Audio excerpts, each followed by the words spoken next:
अस्सलाम वालेकुम नाज़रीन, आज का सच के साथ मैं हूं नदीम हुसैन। तहरीक लब्बैक पाकिस्तान पर पाबंदी लगा दी गई है। फैज़ाबाद धरने से शुरू होने वाला सफ़र मुख्तलिफ़ तब्दीलियों से होता हुआ बिलाखिर अपने मंतकी अंजाम को जो है वो पहुँचता हुआ दिखाई दे रहा है। नामूस रसालत सल्लल्लाहु अलैहि वसल्लम के हवाले से कोई दो राय नहीं है, ये हमारे ईमान का हिस्सा है। और जाहिर है जब मगरब की तरफ से तौहीन की बात होती है तो उसके लिए फिर एक तरीक़ाकार है, सफ़ारती सतह पर है, एहतजाज का भी एक तरीक़ाकार है।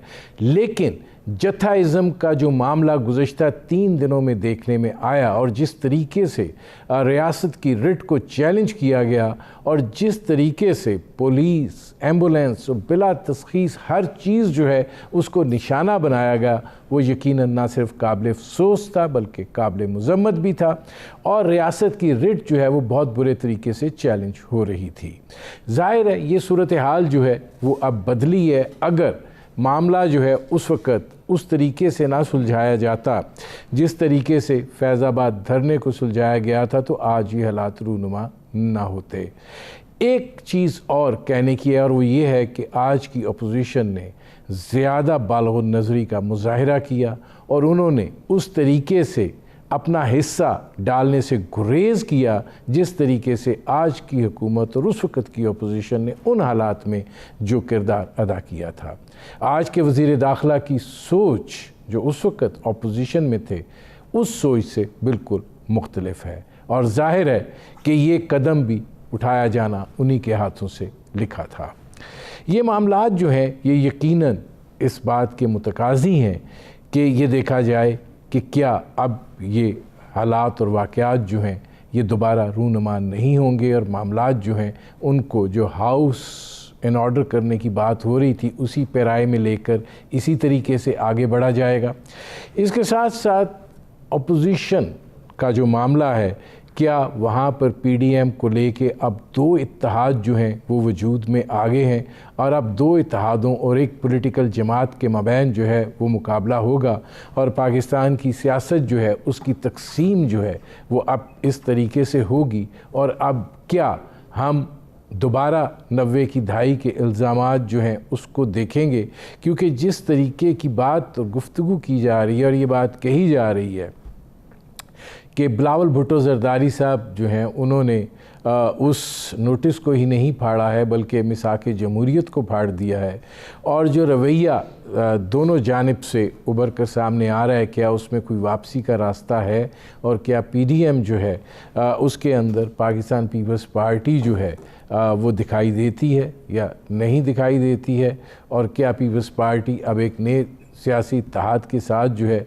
वो आगे बढ़ेगी और ये जो महाज़ाराई है क्या ये हुकूमत के लिए बाइस तक़वियत का बाइस होगी या ये कि जो एजेंडा ये लेकर चले थे उसके अंदर अब कोई ताकत रह गई है। ये वो सूरत हाल है जिस पर करेंगे बात। मेरे आज के मेहमान सीजन्ड पॉलिटिशियन हैं, साबिक चेयरमैन सेनेट रहे हैं और इस वक्त के जो हालात रूनुमा हो रहे हैं उसकी थिक एंड थिन में भी शामिल रहे हैं। मेरे आज के मेहमान नैयर बुखारी, सेक्रेटरी जनरल पाकिस्तान पीपल्स पार्टी। नैयर बुखारी साहब, पहले तो ज़रा मैं आपसे ये पूछना चाह रहा हूँ कि ये तहरीक लब्बैक पाकिस्तान पे पाबंदी लगाने का फ़ैसला है, आप क्या देखते हैं कि मामलात जो हैं वो अब सॉर्ट आउट हो गए हैं? शुक्रिया नदीम हुसैन साहब। गुजारिश ये है कि जब ये तहरीक लब्बैक पाकिस्तान इलेक्शन कमीशन में लिस्ट हुई थी तो उस वक़्त आया मुतल्लिका लोगों ने उसकी स्क्रूटनी की थी कि कौन लोग उसमें शामिल हैं, उनका कंडक्ट क्या है, उनका रवैया क्या है और फिर उनमें एप्लीकेंट कौन है। ये सारी चीज़ें उस वक़्त ग़ालिबन नहीं देखी गई और आज हुकूमत को जब बिल्कुल इन्होंने इस इशू को मिस हैंडल किया और मिस हैंडल करने की सूरत में अब फिर इनको ये उसको पाबंदी लगाने का फ़ैसला किया तो कितना बेहतर होता कि जब पार्टीज़ की एनलिस्टमेंट होती है तो उस वक़्त जायज़ा लिया जाए कि आया ये कानून के मुताबिक और आइन के मुताबिक ये पार्टीज एलिजिबल हैं कि इलेक्शन कमीशन के पास एनालिस्ट हों। और अभी जो फैसला किया है ऑब्वियसली इसको वो जुडिशल फोरम पे भी ज़रूर एग्जामिन किया जाएगा। मैं समझता हूँ कि जो मौक़िफ़ है उनका नामूस रसालत पे, तो वो तो हर पाकिस्तानी और हर मुसलमान का उसके ईमान का हिस्सा है और कोई भी उससे मुबर्रा नहीं है और कोई भी नामूस रसालत पे किसी चैनल से भी कोई हमला हो तो काबिल बर्दाश्त नहीं है। और बिलाशुबा ये इशू एक ऐसे मुल्क में था कि जिसके साथ बिल्कुल हमारे सफारती तल्लुकात हैं, यूनाइटेड नेशंस का भी वो रुकन मुल्क है, वो बल्कि वो सिक्योरिटी काउंसिल का मुल्क भी है। तो इन इश्यूज़ को सफारती सतह पे रेज़ करना चाहिए था और फिर इन इश्यूज़ को जहाँ पे इंटरनेशनल फोरम्स पे आप रेज़ करते हैं, जो इस्लामी ममालिक हैं उनसे मुशावरत होनी चाहिए थी और उसके साथ मुशावरत करके एक मुश्तरका अमल इख्तियार किया जाए। अच्छा नैयर बुखारी साहब, आपने चूँकि एक बात कर दी तो उससे ये सवाल ज़रूर बनता है कि आप क्या देख रहे हैं कि फिर अब ये मामला जो है ये सड़कों से उठ के कानूनी लड़ाई की तरफ चला जाएगा और फिर एक नई फ़िज़ा जो है वो पैदा होगी, क्योंकि माजी की इस हवाले से कोई बहुत ज़्यादा जिसे कहते हैं ना कि अच्छी रवायत तो नहीं है। देखिए, इश्यूज सड़कों पे रिजॉल्व नहीं होते और सड़कों पे जो इश्यूज आ जाएं तो उसका सलूशन फिर निकालना बहुत मुश्किल होता है। कि पहले भी एक मौके पे TLP ने धरना दिया, बिलखुसूल इस्लामाबाद में, और फैज़ाबाद तो बिल्कुल चौक हो गया था और कई दिनों तक चौक रहा। अब हम समझते हैं कि ये गवर्नमेंट जो है इसकी एग्जेक्टिव की जो मशीनरी है ये कोई इनकम्पिटेंट नज़र आती है और इनकेपेबल नज़र आती है। कि ये इशू क्रॉप अप हुआ 12 तारीख को और कई शहर जो है लॉकडाउन हो गए, लोगों को प्रॉब्लम हुई, लोग घरों तक नहीं पहुंच सके। लेकिन उस वक़्त ये हुकूमत और एडमिनिस्ट्रेशन सोई हुई थी। उस वक़्त इन्होंने ना मुज़ाकरात किए ना कोई एडमिनिस्ट्रेटिव एक्शन लिया और 3 दिन तक मुख्तलिफ़ शहरों में लोग परेशानी के आलम पे रहे और बिलखुसूस जो इश्यूज़ आते रहे हॉस्पिटल में मेडिसिन पहुँचाने का, ऑक्सीजन पहुँचाने का, वो भी, और कई लोग इससे मुतासर भी हुए। तो ये इनकम्पिटेंस नज़र आती है गवर्नमेंट की। नैयर बुखारी साहब, इस हवाले से आखिरी सवाल ये फरमाइएगा कि आप क्या समझते हैं कि तहरीक लब्बैक पाकिस्तान को जो पाबंदी लगाने का फ़ैसला किया गया है, इसके नतीजे में जो एक जत्थाइज़म वाला मामला है उसका तदारुक हो पाएगा और ये जो हाउस इन ऑर्डर करने वाली बात है ये उसकी जानिब बढ़ रहा है मामला? देखिए, बल्कि इसके प्रॉस कॉन्स तो अब जो प्रॉपर फोरम है ये रेफरेंस तो सुप्रीम कोर्ट में जाएगा तो वहाँ पे डिस्कस हो गए। लेकिन हम ये समझते हैं कि ये एक इशू ऐसा था जिसमें बिल्कुल जज्बाती तौर पे हर मुसलमान इस इशू के साथ मुंसलिक है। लेकिन इस इशू को पाकिस्तान गवर्नमेंट ने रिजॉल्व कैसे करना है, उसको रिजॉल्व करने का तरीका है, इसको इंटरनेशनल फोरम्स पे लेके जाना है। सिर्फ फ्रांस के साथ ये मामलात नहीं है, बाकी इससे पहले डेनमार्क में भी ये इशू क्रॉप अप होते रहे। इसको मैं समझता हूँ इंटरनेशनल फोरम्स पे ले जाने के लिए जो इस्लामी ममालिक हैं इनमें बामी मुशावरत भी होनी चाहिए ताकि एक प्रेशर बिल्ट हो सके। ये सिर्फ पाकिस्तानियों का इशू नहीं है नामूस रसालत, ये तमाम इस्लामी ममालिक के जितने मुसलमान मुल्क हैं उनका और उनकी आवाम का ये इशू है। इसलिए एक जॉइंट स्ट्रेटजी ज़रूर बननी चाहिए। लेकिन ये कतन और मैं समझता हूँ कॉमन दम में हमारे जो मंदूब है इस इशू को ज़रूर उठाए कि ये जो चार्टर है यूनाइटेड नेशंस का उसकी भी खिलाफ वर्जी है। तो ये expression of freedom of expression की बात है, ये अपनी जगह दुरुस्त, लेकिन किसी के रिलीजियस सेंटिमेंट को हर्ट करने का किसी को इख्तियार नहीं है। अच्छा, अब ये फरमाइएगा नैयर बुखारी साहब, ज़रा अंदरूनी सियासत की तरफ भी आ जाएं कि क्या अब पाकिस्तान के अंदर अपोजिशन के 2 इत्तेहाद जो हैं वो होंगे? बात है जी, अपोजिशन होती है, बात इत्तेहाद की नहीं है। जो अपोजिशन में बैठी हैं जमातें, जो गवर्नमेंट के मुखालिफ बैठी हैं जमातें, वो अपोजिशन की हैं और उनका एक अपना जदोजहद का तरीका भी है और इश्यूज़ पे वो अपना मौक़िफ़ भी रखती हैं। तो बात इत्तेहादों की नहीं है, बात है कि अपोजिशन जो हुकूमत के साथ नहीं है वो अपोजिशन में है। तो उसके लिए पाकिस्तान पीपल्स पार्टी अपोजिशन में है, तो अब बतौर अपोजिशन की जमात के अपना किरदार बिल्कुल अदा करेगी और हम ये समझते हैं कि मौजूदा हुक्मरान जो हैं वो नायल हैं और उनकी नाकामियाँ बेशुमार हैं। अवाम उन्नास उनसे तंग हैं, अवाम उनसे निजात चाहते हैं और पीपल्स पार्टी अपनी जदोजहद बिल्कुल करेगी। नहीं, मेरा पूछने का मतलब ये था नईर बुखारी साहब कि क्या पीडीएम जो है उसके दरवाजे आपने बंद कर दिए हैं या बाहर से कुंडी लगी है या अंदर से कुंडी लगी है और किधर खड़े हैं अब आप?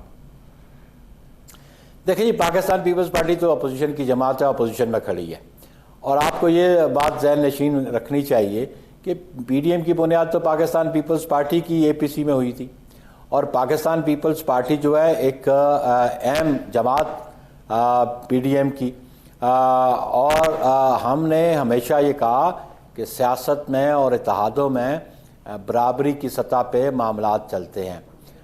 अगर कोई अपने फैसले मुसल्लत करना चाहे या अपने से किसी को मतहत समझे तो पाकिस्तान पीपल्स पार्टी किसी की मतहत जमात नहीं है और इसकी बुनियाद जो है इसको शिराजा बिखेरने में वो तो किरदार नून ने और JUI ने अदा किया।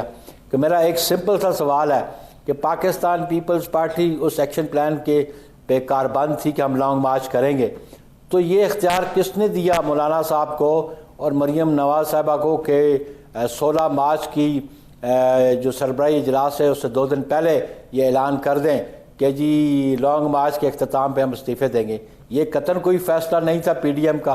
पीडीएम के फ़ैसले कंसेंसस से होते थे, मुशावरत से होते थे, लेकिन 2 जमातें अपना फ़ैसला मुसल्लत करना चाहें तो पाकिस्तान पीपल्स पार्टी ने कहा कि ये दुरुस्त तरीका नहीं है और क्योंकि हमारा एक मौक़िफ़ बड़ा वाज़ेह आ चुका था इस्तीफ़ों पर, पहले हम अपनी CEC के पास जाएंगे, उसके बाद ये शो काज नोटिस और ये जो एक्सप्लेनेशन तलब करना, एक्सप्लेनेशन मातहतों से तलब की जाती हैं। जब मुशावरत से मामलात हल हो सकते थे तो कोई वो रास्ता अख्तियार किया जाता, लेकिन शायद काकाना अब्बासी साहब ने और फिर उसके बाद जो अंदाज़ गुफ्तगू है, जो मौक़िफ़ है, जो जिस अंदाज से वो पीपल्स पार्टी के हवाले से बात करते हैं, ANP की से बात करें, फिर कोई गुंजाइश रहती है कि ये पीपल्स पार्टी या ANP इस इत्तेहाद में बैठे? इसमें नईर बुखारी साहब, मेरी अवामी नेशनल पार्टी की लीडरशिप से भी बात हो रही थी। वो कह रहे थे कि ठीक है, तरीक़ाकार जो है वो बिल्कुल गलत है और हम उस तरीक़ाकार की वजह से हमने भी वहाँ से विड्रॉ किया और वहाँ से निकले। लेकिन वो इस बारे में भी शाकी थे कि जो पाकिस्तान पीपल्स पार्टी ने जिस तरीके से सेनेट के अंदर लीडर ऑफ द अपोजिशन मुंतखब करवाया है, वो उनका ये ख्याल है, वो ये समझते हैं कि वो तरीक़ाकार भी दुरुस्त नहीं था और जिस तरीके से जो ये बात की जा रही है कि बाप के वोट लिए गए और फिर तलखी जो है वो वहाँ से ज़्यादा बढ़ी। नदीम हुसैन साहब, बात सुने कि इनको किसने इख्तियार दिया? पीडीएम कोई सियासी जमात है? ये कोई एनलिस्टेड जमात है इलेक्शन कमीशन के पास? इसके कोई बाय लॉज हैं? इसके कोई रूल्स हैं? ये तो एक इत्तेहाद है और ये बामी मुशावरत से बना और मुशावरत से ही इसको आगे चलना था। हमने तो शोकाज नोटिस नहीं दिया जब नून लीग ने और PTI ने आपस में मुकमुका कर लिया सेनेट के इलेक्शन जो पंजाब में थे। हमने तो शोकाज नोटिस नहीं दिया जब इन्होंने KPK में जो फैसला था उसे नाराफ़ किया, जो टेक्नोक्रेट सीट हमारे पास थी फरतुल्लाह बाबर की, वो उस पर हम कामयाब नहीं हो सके और इनका जो जनरल सीट पे इन्होंने एक अपना कैंडिडेट को विड्रॉ नहीं करवाया। जिस तरह पंजाब में इनकी सेटलमेंट थी, इस किस्म की ऑफ़र तो वो हुकूमती जमात तो उस वक़्त भी गुफ्त शनीद करना चाहती थी, लेकिन बात यह है कि फिर हमने शो कॉज नोटिस नहीं दिए जब इन्होंने सिंध में GDA के साथ मामलात तय किए JUI ने, और जब इन्होंने पीटीआई के साथ मामला तय किए, हमने शो कॉज नोटिस दिया। नहीं भाई साहब, मुझे एक ब्रेक लेना पड़ रहा है, यहीं से शुरू करेंगे। नाज़रीन, सेक्रेटरी जनरल पाकिस्तान पीपल्स पार्टी नईर बुखारी साहब से हमारी गुफ्तगू जारी है। वक्त हुआ एक मुख्तसर से कमर्शियल ब्रेक का, मिलते हैं इस वक्फे के बाद।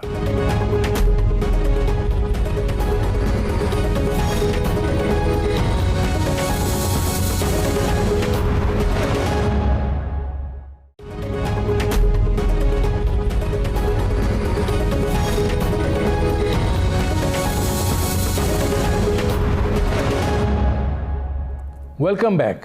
नाज़रीन, मेरे आज के मेहमान सेक्रेटरी जनरल पाकिस्तान पीपल्स पार्टी नईर बुखारी साहब, उनसे हमारी गुफ्तगू जो है वो जारी है। नईर बुखारी साहब, अब यहाँ पे ये जो मुस्लिम लीग नवाज़ की जानिब से बात की जाती है कि मामलात जो हैं वो तय हुए थे, और ये तय हुआ था कि चेयरमैन सेनेट जो हैं वो यूसुफ रज़ा गिलानी साहब बनेंगे, और जो लीडर ऑफ द अपोजिशन होगा वो मुस्लिम लीग नवाज़ से होगा। शाहिद खान अब्बासी साहब मेरे पास आए थे, यहीं बैठ के उन्होंने कहा था कि मेरे घर के अंदर ये मामला जो है वो तय हुआ था, और इस बात की यकीन दहानी कराई गई थी। और बाद में हमारे साथ जो मामला तय थे वो हमने पूरे किए। हमारे लोगों ने कौमी असम्बली में भी वोट दिया, हमारे लोगों ने सेनेट में भी वोट दिया। अब अगर उसके अंदर कोई ख़राबी पैदा हुई है तो उसका मतलब ये नहीं है कि आप मुआहदे से ही इनहराफ कर लें और लीडर ऑफ द अपोजिशन की जो आपने वादा किया था वो छोड़ दें। राजा कुरैशी साहब का मौका भी आ गए उस तरीके से बेटी करता, और इन्होंने जो ये बात कही कि जी इन्होंने सरकारी बेंचेस से सपोर्ट हासिल की, उस पर भी मैं वजाहत कर दूं नदीम हुसैन साहब कि Peoples Party single largest party थी ऑन अपोजिशन बेंचेस सेनेट में। इनके पास नेशनल असेंबली में भी अपोजिशन लीडर, इनके पास पीएसी भी इनके पास, हमने कहा ठीक है वो single largest party opposition benches में। पंजाब में उनके पास दैट्स ऑलरेडी, जेयूआई जो है वो केपीके में, ठीक है। इस पे अगर उनको हमारे इस मौक़िफ़ से कुछ उनकी दिल आज़ारी हो रही थी तो वही शो कॉज नोटिस के ज़रिए वो हल नहीं होती थी। लीडरशिप से बात करते, मेरी लीडरशिप ने बात की, कन्वे किया, इसहाक डार साहब को कन्वे किया, मियाँ साहब से रब्ता नहीं हो पाया, मेरी लीडरशिप ने बराह रास्त इसहाक डार साहब का उस पर बैठ के बात हो सकती थी। और जब हमने अपने रिकमेंडेशंस दी सेनेटर्स की यूसुफ रज़ा गिलानी साहब के लिए, तो हमारे पास 26 वोट वो थे, 27 बल्कि वोट वो थे जिन पे कोई एतराज़ नहीं। सिर्फ वो 3 जो ट्रेजरी बेंचेस के कहते हैं जी बाप के लोग थे। अब आप ये देखें नदीम हुसैन के बाप सेनेट के जो 2018 के इलेक्शन थे उसके बाद वजूद में आई, वो जितने लोग थे वो आज़ाद मुंतखब हुए थे, और आज़ाद मुंतखब होने के बाद ये उनका इख्तियार था कि वो अपोजिशन में बैठते हैं ट्रेजरी पे, वो ट्रेजरी बेंचेस पे बैठे। लेकिन ये उनका इख्तियार था कि वो किसी वक्त भी अपना मौक़िफ़ चेंज कर लें, वो हुकूमती जमात से उठ के अपोजिशन के पास आके बैठ जाएं, उनको रोक तो कोई नहीं सकता।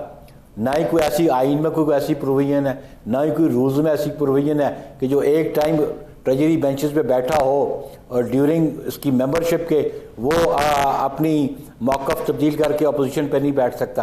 तो वो तीनों लोग तो अपोजिशन में आके बैठ गए और उन्होंने प्रपोज कर दिया और सपोर्ट कर दिया गिलानी साहब को।